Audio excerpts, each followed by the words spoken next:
Okay, so when we look at the universe surrounding us, we see this huge amount of galaxies, right, with different sizes that could be 10 times as large as the Milky Way around galaxy, or could be 10 times smaller, with like different amount of stars. Some of them are kind of very old or very young. So you have galaxies of different colors, shapes, and so on. Right? So one of the fundamental questions we want to address in the field of large structure and cosmology is where this comes from, right? Why the universe is the way it is, and why there is such a diversity, and is it a random set of random processes? Is there a connection with fundamental law, physics law, or not? Right? And on top of the distribution of galaxies, we also see that the galaxies are arranged in this filamentary pattern, right? They're not distributed randomly in the universe, but they form like these groups of large amount of galaxies, like could be hundreds of thousands of galaxies in a relatively small amount of space. And then you have huge holes, voids, cosmic voids, where there's almost no galaxies, very little amount of mass. So this is something very peculiar about the distribution of galaxies around in the universe. And we also want to understand why the galaxies are like this, right? Again, is it something that tells us about fundamental physics, or is just a random process, something that would be beyond our understanding, right? And so over the last 30 years or so, cosmology has moved from a very qualitative science, where we just wanted like a rough description of the universe, to something very, very precise. And I think that one of the biggest, or maybe the biggest source of knowledge about the universe came from the cosmic microwave background radiation. This is photons that escape this very hot plasma in the universe, like soon after the Big Bang. And we have been measuring this radiation with greater precision, right? Some of the first experiments here, you see that when you look at the sky, you see almost like a constant temperature of these photons across the sky. And as we started developing better instruments, we have seen that this is in fact a lot of granularity in this temperature field. And one of the peculiarities of this type of measurements is that we can do them very, very accurately, but also we can develop a theory that predicts these measurements in a super accurate way. And I think this is kind of the culmination of many, many years of development, can be seen in these two plots. This is amount of fluctuations in these fields as function of scale. And the measurements by this Planck satellite is shown in blue symbols. And the matching theory is shown here in red. So it's kind of amazing that you describe polarization or temperature fluctuations of this field to super, super high accuracy.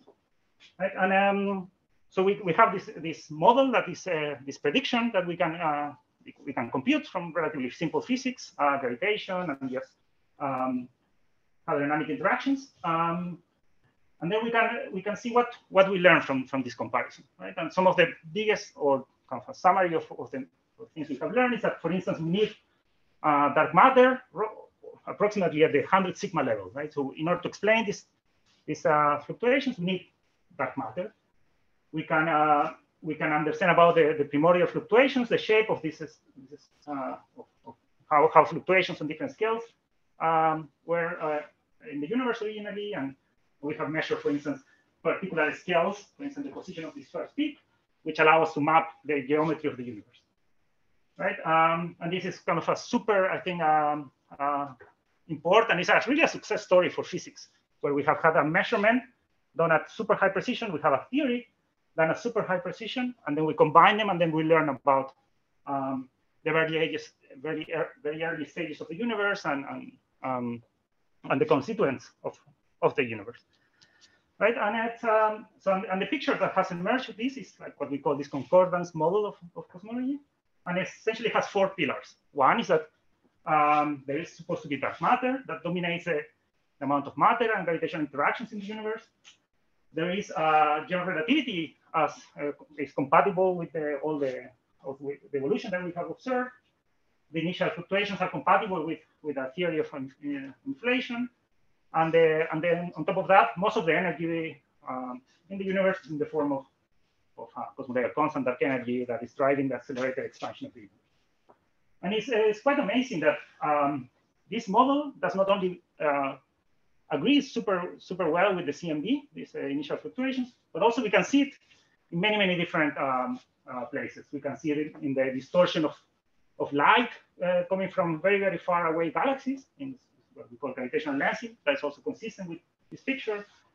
The distortion of galaxies the same way, or even in some patterns that we see from the absorption of super high redshift galaxies and black holes. And all of them, every place where we have looked at seems to be confirming or supporting this lambda CDM model, these kind of very simple pillars. On the other hand, it's kind of even though it seems to kind of work well, it's not very a very fulfilling model, right? Because there are like several.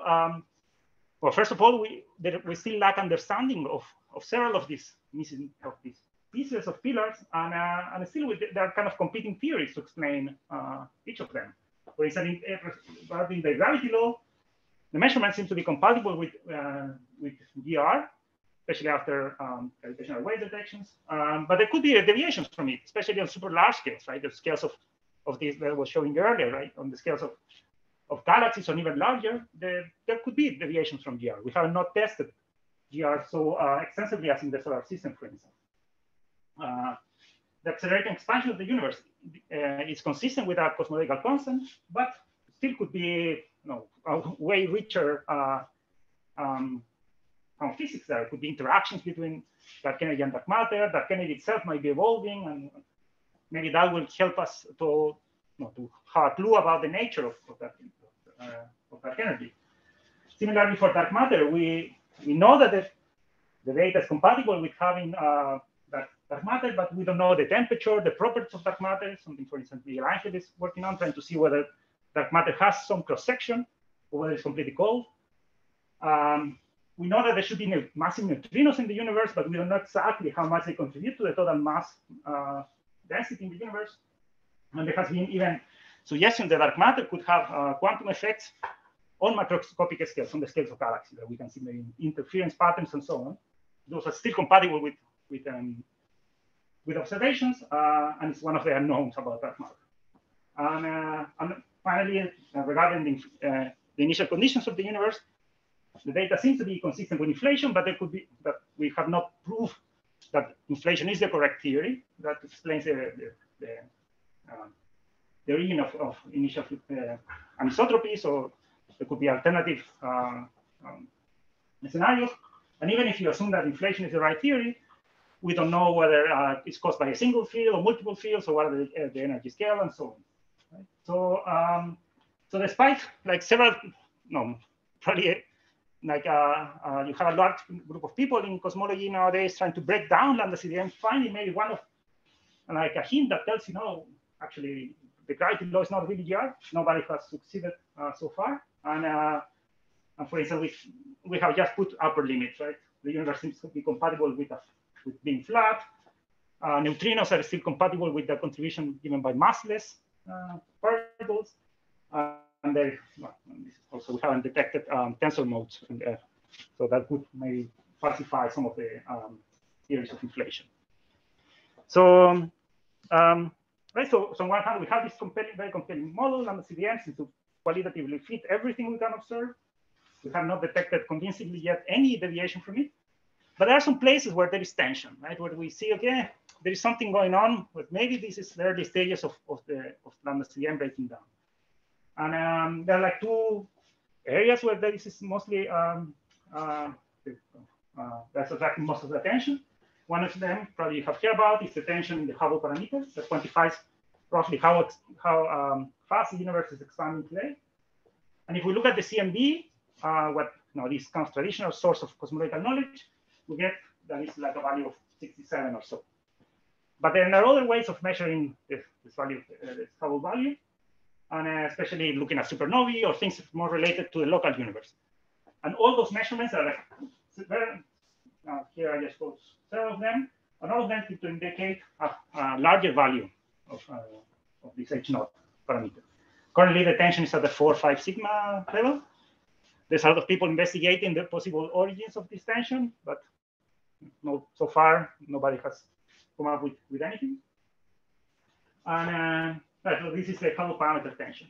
The other one is the structure tension. Right? So this is roughly that when we look at the universe around us, we can quantify how clumpy it is, right? Roughly how big the fluctuations are around us. And then this is quantified in this parameter S8, which is a combination of the amount of matter and the typical fluctuation of the size of the fluctuations in the matter field.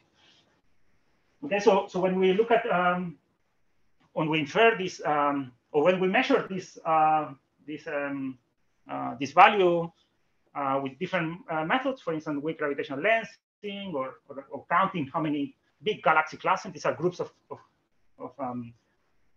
like hundreds of galaxies. We can count them and also estimate this value. Then you get a value like 0.70 something, right? This is all the different experiments, different ways of doing this. They're all here. If we look at the CMB and what that tells us, this is the red band. Again, it's like a 3 sigma tension, right? I mean, it's kind of at the verge of maybe a discovery, or maybe it's telling us something about errors in the data, right? So I think it's a quite exciting moment for cosmology because we are seeing these hints. Maybe it's the beginning of a new era in cosmology, and I think it's also exciting because none of the obvious extensions that people have proposed to lambda CDM explains or predicts this type of disagreement between CMB and local data, right? So it could be that the universe is weirder than we ever thought, right? Maybe there's something additional that we have not considered, right? Or it could be that we are making an error in our theory or in our data that could account for this tension. So the question is, how do we move forward from this, right? So the CMB, even though has been super good in the past, we have almost exhausted the amount of information that we can extract from it, right? So we can, of course, improve a little bit more all that in all that area, but it's not that much more than we can do. So an alternative way to learn about the universe is what we call the large-scale structure of the. And I'm gonna explain what I mean by that. So if you think about the structure in the universe, right? So we are sitting here, we see this filamentary pattern of galaxies, and we can also measure the amount of gas, the amount of dark matter. We can have like a map of the structure in the universe, right? So if you think about it, this structure of the universe depends on several aspects, right? Now, it depends on the components of the universe, right? So if you have more amount of, or you have more dark matter, the evolution would have been different, and you could see kind of a stronger deviation between the average density regions, high density regions, for instance. But also depends on the expansion history of the universe. It depends on how important dark energy is. If the universe had accelerated more, the structure would look different today. Depends on the amount of neutrinos, curvature, radiation, is what I call these components, right? But it also depends on the initial conditions of the universe, right? So if the relative amplitude of fluctuations in different scales were different, we would see the universe in a different way today. So it might depend also on primordial features in the primordial power spectrum. Maybe there can some bounds that could actually lead to the existence of primordial black holes, for instance, and so on. And of course, we have initial conditions and the components, but also the final result depends on the physics in between, right? How those initial fluctuations evolve. And therefore depends on the law of gravity, but also depends on galaxy formation, hydrodynamics, or maybe if there are additional forces that also would change this. So the basic idea in large-scale structure is to do this as an inference problem, right? That we measure the structure of the universe. Let's go back and put constraints on all this. And so naively, you could imagine that, or you can easily see that because of the universe is like a three-dimensional map, right? Or we can build a three-dimensional map. There is a lot of information. And in principle, there's much more information than what we extracted from the CMB. And this is what has motivated a lot of development in the field, many new experiments that's going to run for the foreseeable future. Here, just quote a few of them. You might have heard about the dark energy survey instrument. Okay, that's it. Or a stage 4 CMB. These are the new generation of CMB experiments that are also going to measure the evolution of the gas in between. Or this satellite looking at the X-ray emission from these big overdensities of matter. So we are like looking at the universe in many, many different ways. We can look at it in galaxies, clusters, in dark matter, and so on. Right? So we are going to have a very, very detailed view of the universe, right? And all these surveys essentially want to do what I just told you, look at the structure of the universe today to do the inference problem and understand about maybe there are tensions about different parts of physics and different measurements, and then reconstruct maybe the laws of physics, primordial components of the universe, and so on. So I'm going to quickly mention 2 experiments that I'm been involved in. One of them is EUCLID. It's a satellite that's going to launch, well, now it's 2023. It's built by ESA. And it's going to map like, well, this is more like a third of the sky. It's going to detect like 12 billion sources, of them like 1.5 billion galaxies. And it's going to measure the position and also the distance to these galaxies. And it's going to focus primarily in this in detecting the distribution of dark matter also. Another one that is actually carried out here in Spain is called JPAS. It's a telescope in Jabalambre. It's one of the reasons I actually came to Spain. And the idea is to also map a large fraction of the sky and measure the colors, like actually 56 colors of every pixel in the sky. So we can actually also build a super detailed map of fluctuations in the universe. These are just 2 examples of like the data, right? And what can we do with it, right? Just to give you a flavor of what we can do. I'm going to show you the effect of neutrinos, the massive neutrinos in the universe. Right? So these are images of 2 computer simulations. One that assumes no massive neutrinos, and in the bottom it assumes that the total neutrino mass is about 0.1 eV. Okay, so this is still kind of allowed by the data. So you can actually barely see by eye, right? It's no difference at all, right? So we need to go to kind of advanced theoretical or statistical tools. And here I'm just showing you the typical size of fluctuations as a function of scale between the case with and without massive neutrinos, right? So in this case, for instance, if the neutrinos contribute to or have a total mass of 0.1 eV, what they would do is just suppress the amount of, or well, super large scales on this side. There's almost no change in the distribution of matter in the universe. But as we go to smaller and smaller scales, neutrinos, because they free stream out of high density regions, right? They're super high velocity, right? So that there is like a fluctuation, there is an overdensity. Neutrinos typically will move away from these fluctuations, right? On a scale larger than their free streaming the scale. And that produces a suppression of fluctuations on those scales, right? This effect is small, right? It's 4%. But with the precision that we expect to achieve, this should be measurable. And that could be a super important thing, right? If we measure the impact of massive neutrinos, we might start to disentangle whether they are Dirac or Majorana particles and understand more about the extension that the standard model requires. Okay, so how do we do this in a kind of systematic way, right? This is a super hard problem because we need to go from the primordial fluctuation that we can predict analytically super well, like with just linear order perturbation theory. We can predict what are the fluctuations that we should see in the CMB. But then we need to evolve those fluctuations to the present day, right? And that's mostly given by gravity. But this, here I'm showing you the distribution of dark matter as predicted by this nonlinear gravitational evolution. And then you can already see that the field is kind of nonlinear, has all these kind of filamentary patterns. Typically, these high density regions will collapse into what we call dark matter halos. And this process is non-local. It has a stochasticity, might depend on the tidal field and so on. But on top of that, we don't only observe dark matter, we observe galaxies. And galaxies themselves are preferentially located in certain regions of the universe, the high density regions, what we call a biased tracer of the field. And then on top of that, we need to predict their velocities, which are also nonlinear. There could be biases. There's also what we call astrophysics. It depends on properties of intergalactic gas and so on. And on top of that, we don't observe these regions of the sky in a kind of homogeneous way. There are selection functions, like sometimes there's a bright star and you have to map that region. And sometimes it's even hard to write down what the proper likelihood it is to do Bayesian inference.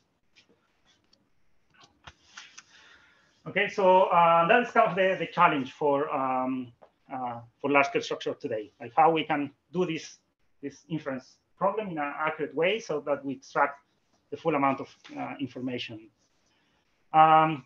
Before I continue, I wanted to ask if there are any questions. Yes? Again with non-local, the previous slide, we were talking about magnitude. Right. What's non-local in that context again? Right, so you can imagine that, right, so you have a fluctuation on a given scale that should collapse into dark matter halo. If this region is embedded in a very strong tidal field, that's going to prevent the collapse of that fluctuation, for instance.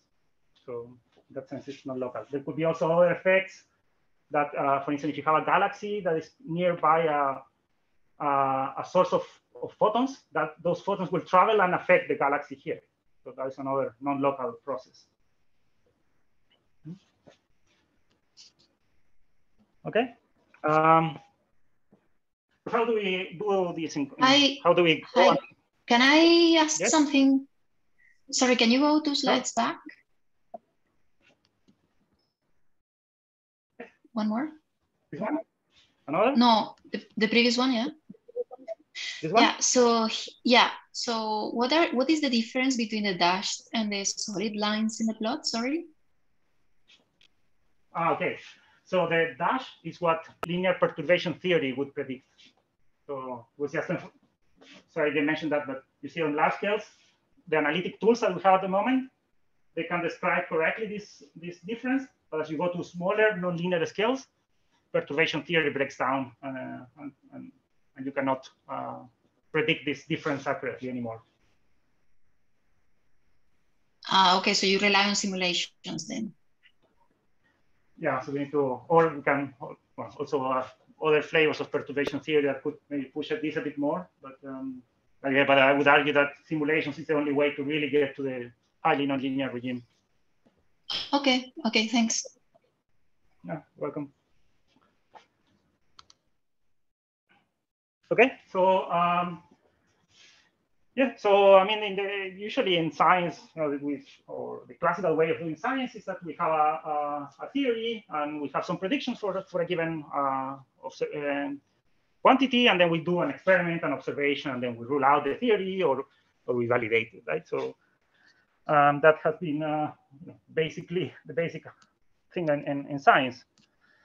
But I'm going to argue that this is super hard to do also in large structure. So here I'm gonna spend a few minutes explaining something. This plot. I'm gonna refer to these quantities later on too. So the way that we do this in cosmology large structure is to take this distribution of galaxies of matter.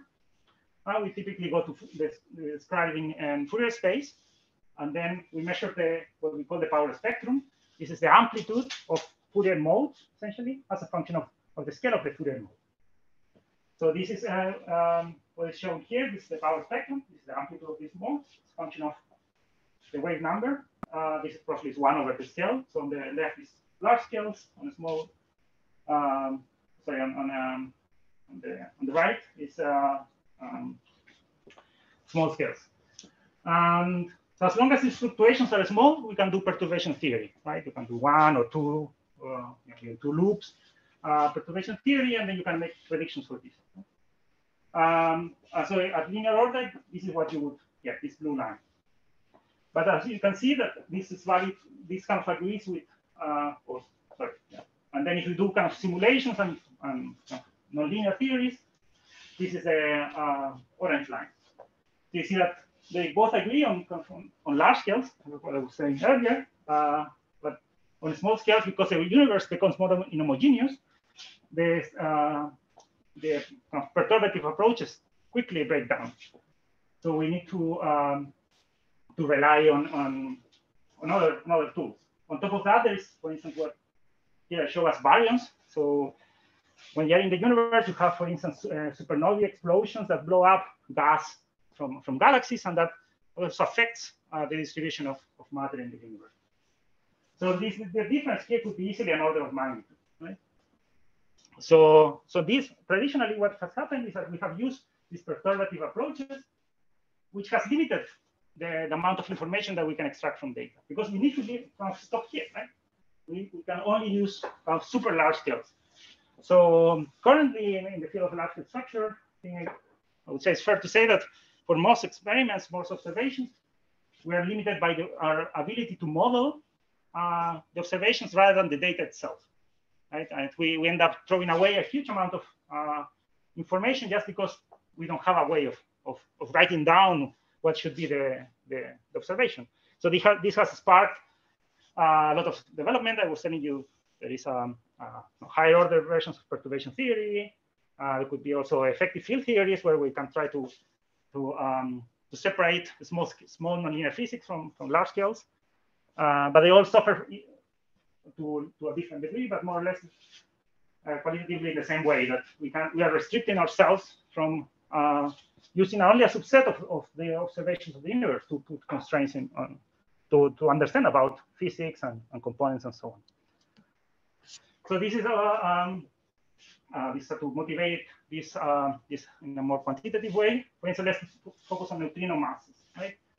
So if we focus only on the scales of 0.1, right, the scales where perturbative approaches work, we get some amount of information. But if we are able to model down to scales 5 times smaller, we would get roughly 30 times more information.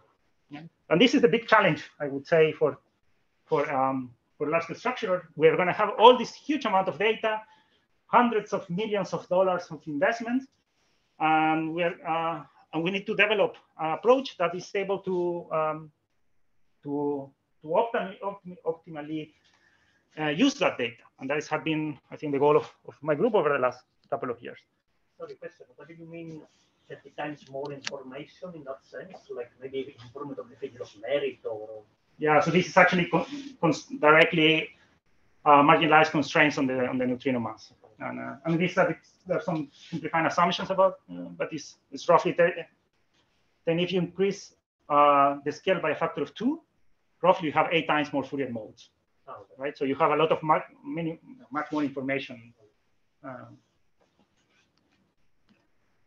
Okay, so another thing we can do, given that there's no like a clear theory to predict large scale structure, we can go what's called the third leg of science, right? Which is the simulation and modeling, where we are going to try to simulate the universe as a whole, like all the scales we can observe, and directly compare many simulated universes on a wide range of scales, and compare them with real data to start discriminating kind of alternative theories for explaining dark matter, for instance. Okay, so the field of large scale structure or large scale structure simulations in cosmology is very broad. But in a nutshell, what we try to do is to take what we observe from the CMB. Right? This is a super early time in the universe. We have these fluctuations that we can predict, in this case, analytically quite well. And we discretize those fields, and we then put them on large supercomputers together with the laws of physics, and we let this evolve for the equivalent to 15 billion years. And these are examples of state-of-the-art simulations. Here we can, this is the case if we consider only gravitational interaction, is what we call dark matter-only simulations. We can simulate typically now the halo of the Milky Way, like with billions of particles, and we can simulate billions of, also billions of light years across. Usually these type of simulations are kind of flagship simulations in large supercomputers. They typically push the envelope of what is possible in large supercomputer centers. And recently, we have been able to move and not only consider gravitational interactions, but also consider inside the same simulations the effect of star formation, of black hole physics, what we call hydrodynamic physics. Right? And with this, we can predict not only the distribution of dark matter, but also of galaxies, of intergalactic gas, and their properties. So it's a quite exciting field. I think I like it a lot personally because it involves a large variety of different physical phenomena and scales. So from large scales, you can imagine that general relativity and gravitational dynamics is what sets is a relative, or this is the most important physics. Right? So that Gerard is going to tell you how the universe expands and how the small fluctuations will grow, like under dense regions will become more and more under dense, and over dense regions will become more and more over dense. As we focus on this region, we see that these fluctuations, as they start growing, eventually they will collapse on their own gravity, and they fall these dark matter halos. These are considered the fundamental nonlinear unit in the universe. And then if we focus more, then in each of these dark matter halos, there will be gas being accreted, because these are deep potential wells, so the gas is going to fall, it's going to shock heat, it's going to increase the temperature, but eventually will start cooling down, will set in the center, and that's where we expect galaxies to form, like in this case, right? So, and then if we focus on on one of these galaxies, there is a lot of additional rich physics. There is, for instance, these galaxies can merge, trigger certain interactions. So when we have this gas here, they could actually start breaking down to small clouds that will actually lead to the formation of stars. These stars will, in turn, after they're born, they will evolve. Some of them, when they start expelling winds, affecting the formation of stars nearby. And then if we focus even more on smaller scales, we expect that almost all galaxies should have in their center a supermassive black hole that could be billion times the mass of our sun.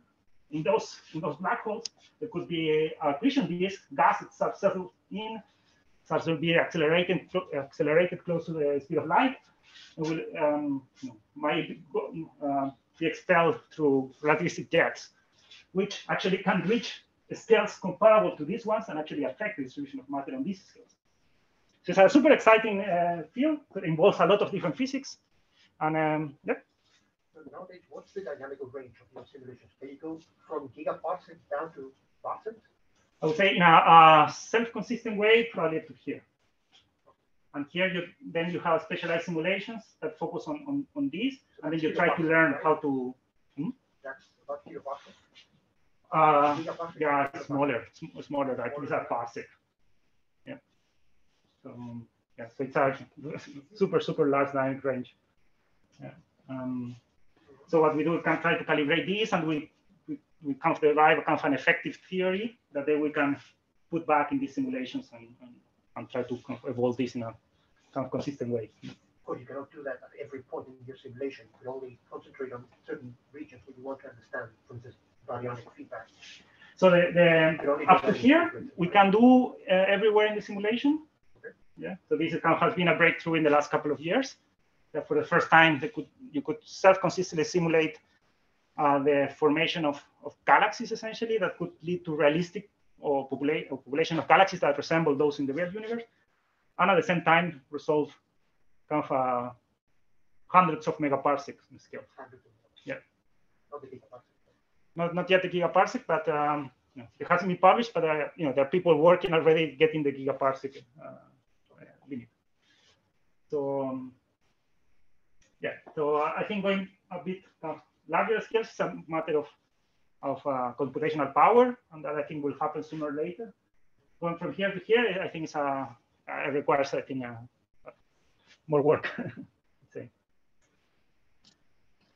So the basic idea of what we are trying to do in Donostia is to use directly simulations as your large-scale structure theory.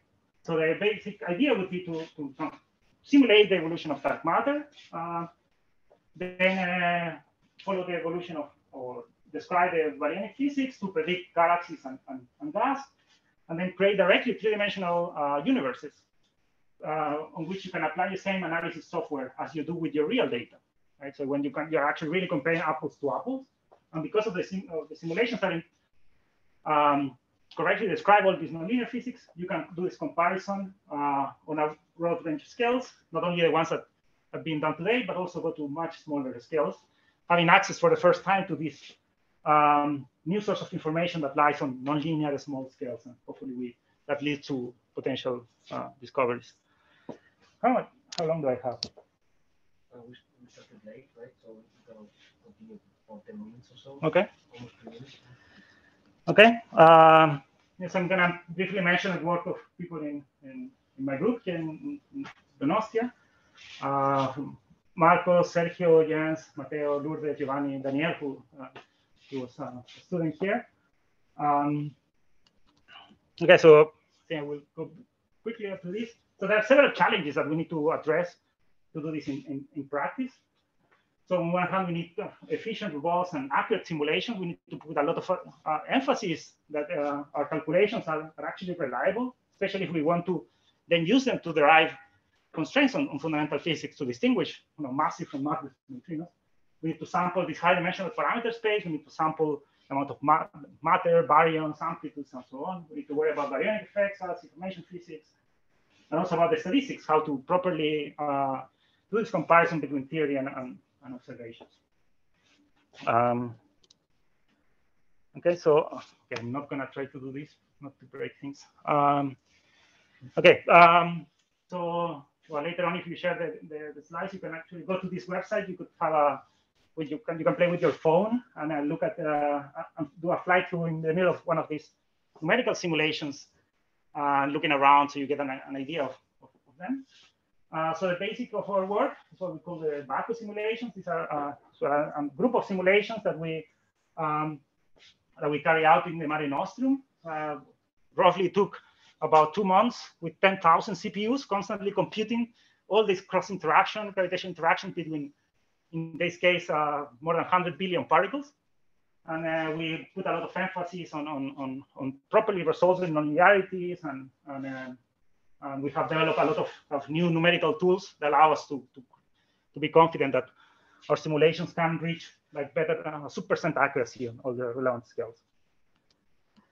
Right. So, but we only have 6 of them, right? So, so in principle, we need to sample every single possible universe, right? So we have also developed some techniques in which we can take one of these simulations and perturb them so they represent a different point of parameter space. I think, skip this, a bit technical, but it's another thing we have put a lot of emphasis on validating for several different statistics that we can take one of these computations and not use them only for that location parameter space, but also cover a larger one.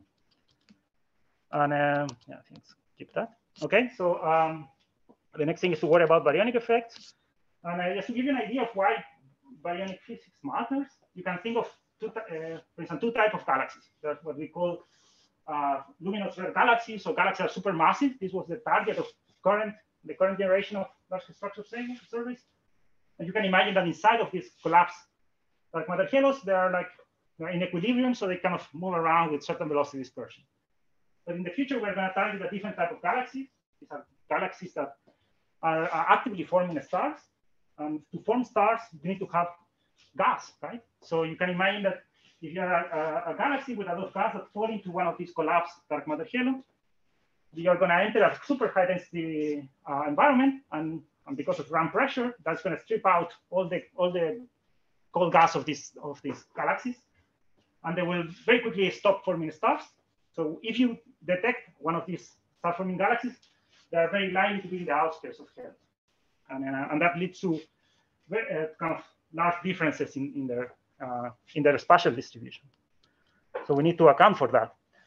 So what we have done is to develop a physically motivated model in which we describe all these possible physics and look at the evolution of one of these dark matter halos in a simulation. We know how it formed, all the kind of possible interaction, how much mass it has been accreted. and we kind of tie that to galaxy formation physics. So we can very quickly kind of vary the amount of, for instance, the amount of stripping that I was telling you about earlier. And the goal is that you can create all these kind of millions of different simulated universes, each of them kind of varying a bit how efficient this SRAM process is. Okay, I think I'll skip that. But then it's actually one thing that we're quite excited about is that if you think about these physical models, they have a very important shortcoming. Is that if your simulation of the universe is not exactly perfect, for instance, has kind of a slightly bad prediction for the sizes of your galaxies, that actually can propagate and all the way to your cosmological inferences and make you believe that there is modifications of gravity, whereas in reality was just your model for star formation was wrong, right? So we need to be super sure that whatever we do is reliable, right? Does not depend on our galaxy formation physics or inaccuracies in our modeling. So we have borrowed some ideas from effective field theory to describe galaxies, and yeah, in a nutshell, what we did was to say, okay, we don't know detail the distribution of galaxies, but we know that there are certain symmetries that should be respected, right? Translational, rotational symmetries, and so we can write the galaxy field as the weighted contribution of different type of operators of the dark matter field, right? So we have, for instance, we know that there could be some dependence with the density field, no dependence with the density squared, or with the tidal field, or with the Laplacian of the tidal field, right? So we do this in a mathematically here, and this is all possible operators that can appear at one loop, right? At second order, these are the only operators that can exist. So we can actually then build templates for what the galaxy distribution should look like based on these symmetry properties. And we can actually have shown here that, I'm going to skip this, but we have shown that this approach that is super agnostic, that relies only on the symmetries on top of numerical simulations for dark matter, is able to describe essentially even the craziest galaxy formation models that we can think of. So this is actually going to, I think it has been a super important step towards using this, towards deriving robust cosmological inferences. Okay, so we can describe galaxies, but still we need to describe also the effect of baryons on the dark matter distribution. And I was telling you that, for instance, these supermassive black holes can have these jets, which can actually push gas even beyond the boundaries of the dark matter halos. So this is a quantification of that effect. This is the power spectrum measured in these simulations over the one where we only consider gravity. We see that on large scales, yeah, they're the same. On small scales, they can differ by up to 30%. Right? And depends on the type of simulation that you choose. You can have 30%, or you can have an enhancement here, and so on. Right, so this is a super important problem because we're going to have the measurement from all these upcoming surveys, hundreds of millions of dollars invested, and if we neglect this physics, we don't know where the power spectrum should be, and then we cannot do much, right? So again, we have also done some work about how to model this in an accurate way, and I think I'm going to skip it, but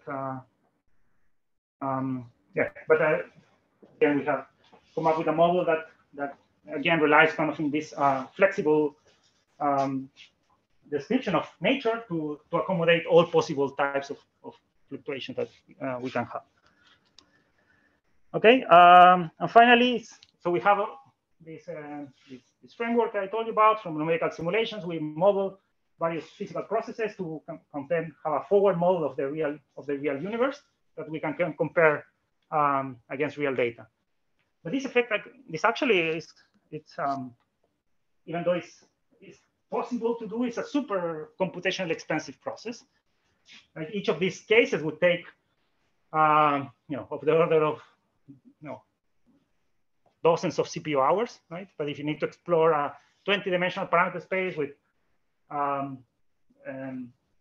hundreds of thousands of samples that becomes quickly prohibitive. So what we have done is to take advantage of developments in neural networks to use them to train them using our simulations, so then we can make new predictions in a super efficient way, right? So we can take many different combinations of cosmology, galaxy formation physics, we feed them, and then this prediction can be done in a sub-second, less than a second of CPU time. We can actually create several of this stuff. Okay, yeah, I just want to finish by giving you one of the one application of all this framework that we have developed. And so, as I told you, we take dark matter, we populate them with galaxies, we compare statistics, and then we compare them against real data. We have tested them with several hydrodynamic simulations, and we can, yeah. And this is one of our results. This we use one of our, actually a current survey, actually has been around for almost 10 years. It's a Sloan survey. And what we did was, or what I was telling you, do all these forward models based on simulations. And we have measured the amount. This is the this clumpiness of the universe. And this, I was telling you earlier that this is all this tension between many of these large structure probes. And this is the CMB. And actually, what we are obtaining is something. Actually, it's much more compatible with CMB. And this is still preliminary.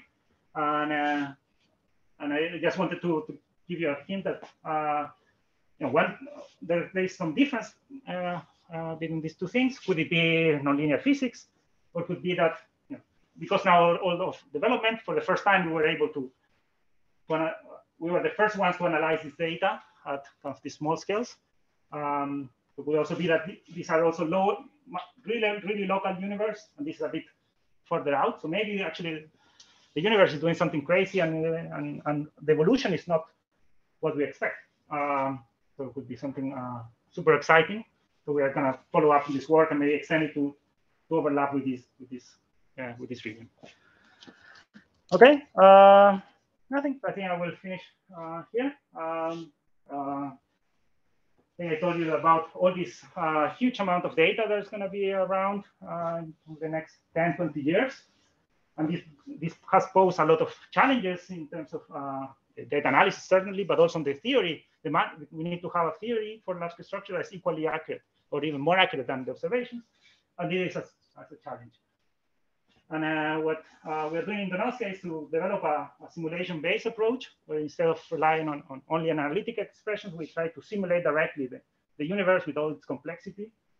And the new data and these kind of new approaches, we hope to give a new hint on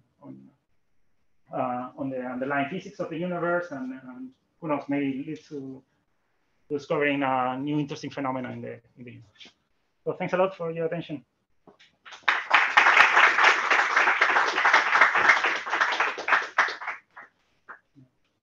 Thank you, Raul, for such a great talk. Okay, so are there more questions? We already got a few, but I was just wondering on the last few slides when you were talking about the data from LCDM. Is that the both data, or is that the main? No, it's the main sample. No, it's spectroscopic. Yeah. So we use the multiples of the Redshift space correlation function. So now that you are here, actually, I'm wondering about the uncertainty, the errors that you have. What are the main sources of? So here we in our analysis we are combining the observational errors, right? That essentially the fact that you're observing only a finite region of the universe, so it could be, right?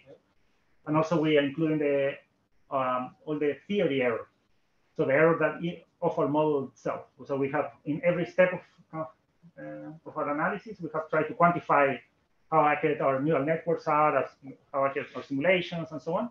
So we have propagated them to. Okay. So these error bars contain both observational and theoretical errors. How do they compare each other? What's the dominant one? No, it's the observational one. The observational one. Yeah.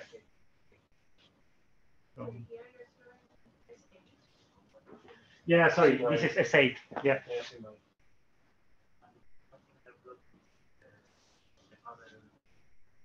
For the Hubble constant, maybe? No, this data does not constrain the Hubble. We looked at it, but it's essentially sensitive to the physical density of matter and the size of the fluctuations in the matter field.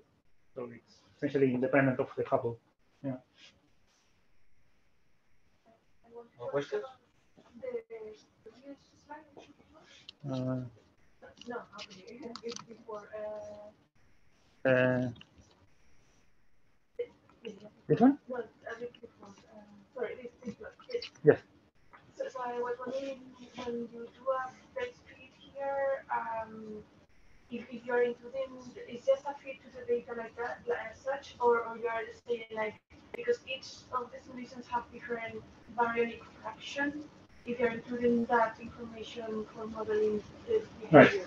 So this is what it shows is the impact of this baryonic physics, right? So it's the full physics over the dark matter only one, right? So all these data is simulations, and our best fit is this solid line, and that is keeping fixed the cosmology of the simulation. So in this case, we know what the cosmology is for Eagle, for instance, and then we only vary the kind of the physical parameters in our model.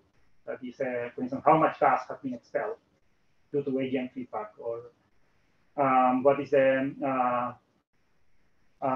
amount of stars in the central galaxy, and so on. So it's in the. You're not answering it as because Eagle has different baryon fraction than Bahamas. Right. My question is just if you're taking that into account. Yes. Yeah. Okay. So we assume the correct cosmology for each of them. So the fraction would be omega baryon over omega CDM. Yeah. And if I can do a follow-up question, Sure. because you show all the time the power spectrum, but like in the observations, what we are measuring mostly is the projected correlation function. Are you also planning to extend all these models that you have? Right. So actually, these constraints come from the projected correlation function that I was telling you, plus the multiples of the redshift space. So I think that's a cool thing of this simulation-based approach, because you really have the three-dimensional distribution of galaxies, and then you can project it in any way you want. Right? You can measure predicted correlation functions, or count how many voids you have, or anything you want, you can apply to the data and to the model in the same way. Questions? So again, on this plot, so then you are somehow marginalizing over the effect of baryons. Yeah. I guess different type of galaxy formation as well. Yeah. So kind of the bias is also marginalized over. Right. Yeah. So I have to skip this plot, but yeah, it's essentially what you're saying. In our model, we vary the cosmology, but also with the physics of galaxy formation, and then and for these constraints, these are after marginalization over the galaxy formation part. And what scales are you using? Like, We're using this case from, if I recall correctly, 400 kiloparsecs up to 30 megaparsecs.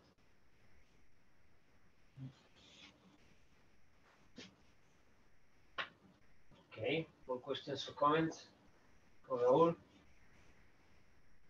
Zoom people? Everything's clear here, okay.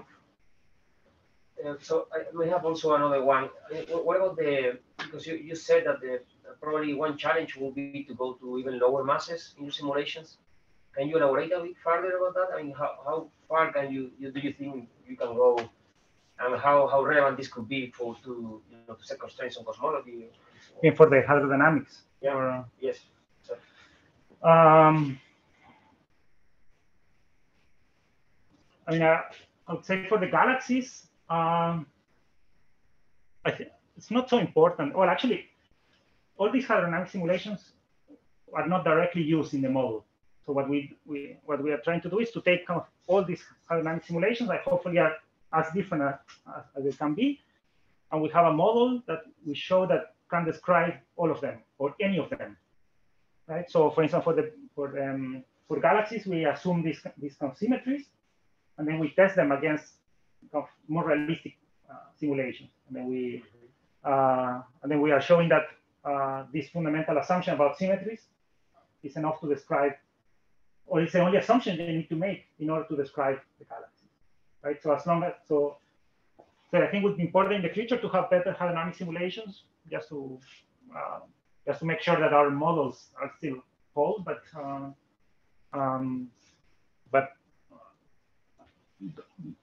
they're not used directly in inferring cosmology. Right? Okay, good. I think there was already plenty of questions. In any case, Raul will be around for a couple more days, so feel free to come by and ask questions directly to Raul, or take a coffee with us, no problem. Okay, so I think we can conclude here the seminar. Thanks, Raul, once again. Please, let's start. Okay. So you're up. We close.